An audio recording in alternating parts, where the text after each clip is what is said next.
ಅಲ್ಪಸಂಖ್ಯಾತ ಯುವಕ ಯುವತಿಯರಿಗೆ ಉದ್ಯೋಗ ಹಾಗೂ ಇತರ ಮಾಹಿತಿ ತರಬೇತಿ ನೀಡಲೆಂದು ನಿರ್ಮಾಣಗೊಂಡಂತಹ ಸಮುದಾಯ ಭವನ ಕಟ್ಟಡವೊಂದು ಪಾಳು ಬೀಳುವ ಸ್ಥಿತಿಯಲ್ಲಿದೆ. ಒಳ್ಳೆಯ ಉದ್ದೇಶದಿಂದ ನಿರ್ಮಾಣಗೊಂಡಿರುವ ಈ ಕಟ್ಟಡದ ಕಾಮಗಾರಿ ಮುಗಿದು 3 ವರ್ಷ ಕಳೆದ್ರೂ ಇದು ಉದ್ಘಾಟನೆಗೊಂಡಿಲ್ಲ. ಮಾತೆತ್ತಿದ್ರೆ ಅಲ್ಪಸಂಖ್ಯಾತರ ಪರ ಎನ್ನುವ ಸರ್ಕಾರ ಜನಪ್ರತಿನಿಧಿಗಳಿಗೆ ಈ ಕಟ್ಟಡದ ಉದ್ದೇಶವೇ ತಿಳಿದಿಲ್ಲ. ಅಲ್ಪಸಂಖ್ಯಾತರ ಪರವಾಗಿರುವ ಸರ್ಕಾರ ಮತ್ತು ಜನಪ್ರತಿನಿಧಿಗಳು ಆ ಸಮುದಾಯಗಳ ಪರವಾಗಿ ಎಷ್ಟು ಕಾಳಜಿ ತೋರಿಸುತ್ತಿದ್ದಾರೆ ಅನ್ನೋದಕ್ಕೆ ಸೂಕ್ತ ಉದಾಹರಣೆಯೊಂದು ದಕ್ಷಿಣ ಕನ್ನಡ ಜಿಲ್ಲೆಯ ಪುತ್ತೂರಿನಲ್ಲಿದೆ. ಹೌದು, ಪುತ್ತೂರಿನ ಹೃದಯ ಭಾಗದಲ್ಲಿ ನಿರ್ಮಾಣವಾಗಿರೋ ಈ ಕಟ್ಟಡ ಅಲ್ಪಸಂಖ್ಯಾತ ಸಮುದಾಯಗಳ ಯುವಕ ಯುವತಿಯರಿಗೆ ಕೌಶಲ್ಯಾಭಿವೃದ್ಧಿ ತರಬೇತಿ, ಉದ್ಯೋಗ ಮಾಹಿತಿ ಮೊದಲಾದ ವಿಚಾರಗಳನ್ನು ನೀಡುವ ಸಮುದಾಯ ಭವನ. 2022-23 ಸಾಲಿನಲ್ಲಿ ಅಲ್ಪಸಂಖ್ಯಾತ ಕಲ್ಯಾಣ ನಿಗಮದ ವತಿಯಿಂದ ಸುಮಾರು 1.40 ಕೋಟಿ ರೂಪಾಯಿಗಳಲ್ಲಿ ಈ ಕಟ್ಟಡವನ್ನ ನಿರ್ಮಿಸಲಾಗಿದ್ದು, ಕಾಮಗಾರಿ ಮುಗಿದು 3.5 ವರ್ಷಗಳು ಕಳೆದರೂ ಈ ಕಟ್ಟಡಕ್ಕೆ ಉದ್ಘಾಟನೆಯ ಭಾಗ್ಯ ಮಾತ್ರ ಸಿಕ್ಕಿಲ್ಲ. ಕೇಂದ್ರ ಸರ್ಕಾರದ 75% ಮತ್ತು ರಾಜ್ಯ ಸರ್ಕಾರದ 25% ಅನುದಾನದಲ್ಲಿ ಈ ಕಟ್ಟಡ ನಿರ್ಮಾಣವಾಗಿದ್ದು ಉಪಯೋಗವಿಲ್ಲದೆ ಪಾಳು ಬೀಳುವ ಸ್ಥಿತಿಗೆ ತಲುಪಿದೆ. ಜನಪ್ರತಿನಿಧಿಗಳ ನಿರಾಸಕ್ತಿ ಈ ಕಟ್ಟಡ ಇಂದಿಗೂ ಅಲ್ಪಸಂಖ್ಯಾತ ಸಮುದಾಯದ ಅಗತ್ಯವಿದ್ದವರಿಗೆ ಸಿಗದಂತಾಗಿದೆ.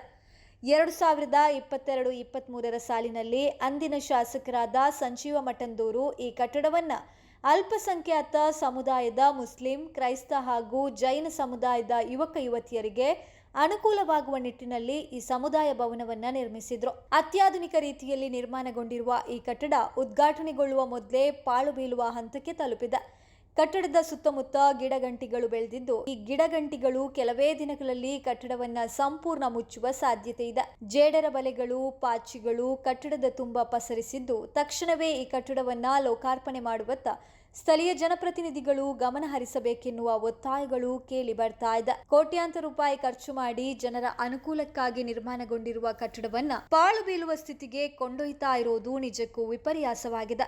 ತಕ್ಷಣವೇ ಈ ಬಗ್ಗೆ ಸರ್ಕಾರ ಮತ್ತು ಅಧಿಕಾರಿಗಳು ಗಮನ ಹರಿಸಬೇಕಾಗಿದೆ.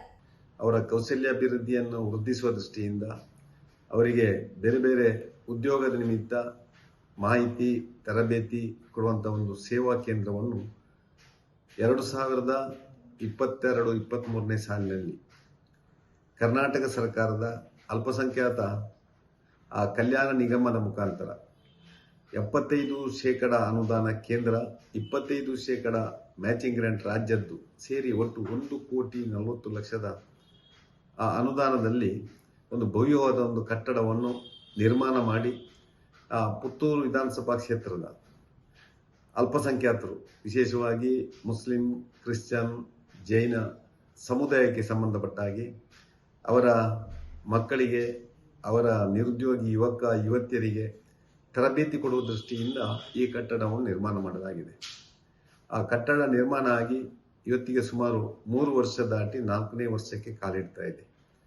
ಈ 3.5 ವರ್ಷದಲ್ಲಿ ಆ ಕಟ್ಟಡ ಲೋಕಾರ್ಪಣೆ ಮಾಡದೆ ಇವತ್ತು ಆ ಒಂದು ಅಲ್ಪಸಂಖ್ಯಾತ ಯುವಕ ಯುವತಿಯರಿಗೆ ಏನು ಉದ್ದೇಶ ಇಟ್ಟುಕೊಂಡು ಆ ಕಟ್ಟಡ ನಿರ್ಮಾಣ ಆಗಿದೆ, ಅದು ಇವತ್ತು ಒಂದು ದುರುಪಯೋಗ ಆಗ್ತಾ ಇದೆ.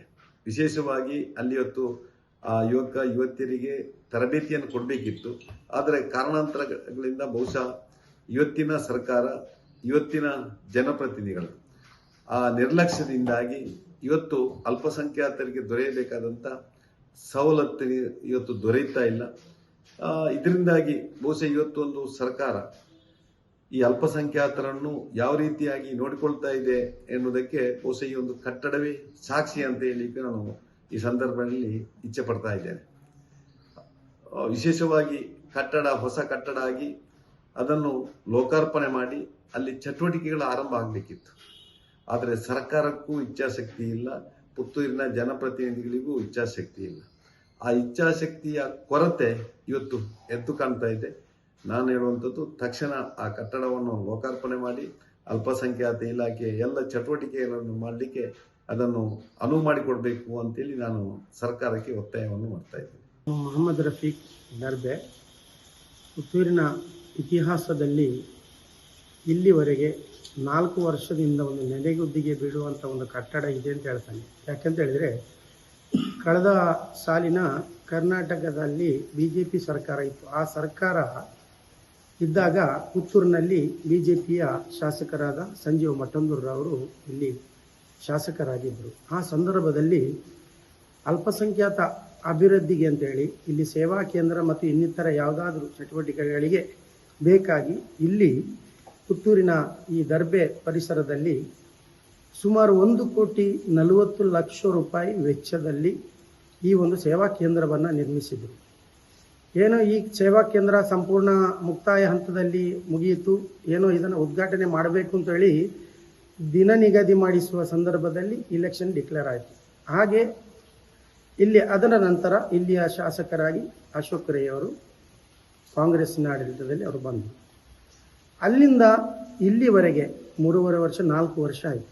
ಇಲ್ಲಿವರೆಗೆ ಈ ಕಟ್ಟಡವನ್ನು ನೆನೆಗುದಿಗೆ ಬಿಡಲಾಗಿದೆ. ಅಲ್ಪಸಂಖ್ಯಾತ ಅಭಿವೃದ್ಧಿಗೆ BJP ಸರ್ಕಾರ ಎಲ್ಲ ಸಮುದಾಯಕ್ಕೆ ನೀಡುವಂತಹ ವ್ಯವಸ್ಥೆಗಳಲ್ಲಿ ಅಲ್ಪಸಂಖ್ಯಾತ ಸಮುದಾಯಕ್ಕೂ ಇಂತಹ ಒಂದು ವ್ಯವಸ್ಥೆಯನ್ನು ಕೊಟ್ಟಿದೆ. ಇದರ ಮೊದಲು ಕಳೆದ ಸಾಲಿನ BJP ಸರ್ಕಾರ 2,40,00,000ದಲ್ಲಿ ಮೌಲಾನಾ ಆಜಾದ್ ಶಾಲೆಯನ್ನು ಸಾಲ್ಮಾರದಲ್ಲಿ ನಿರ್ಮಿಸಿಕೊಟ್ಟಿದೆ. ಆ ಮೂಲಕ ಈ ಪುತ್ತೂರಿನ ಒಂದು ಅಲ್ಪಸಂಖ್ಯಾತ ಅಭಿವೃದ್ಧಿ, ಅಲ್ಪಸಂಖ್ಯಾತ ಅಂದರೆ ಮುಸ್ಲಿಮ್ಸು, ಕ್ರೈಸ್ತರು ಬರ್ತಾರೆ, ಜೈನರು ಬರ್ತಾರೆ, ಹಾಗೆ ಹಿಂದುಳಿದ ವರ್ಗದವರು ಒಂದು ಭಾಗದಲ್ಲಿ ಸೇರಿಕೊಳ್ತಾರೆ.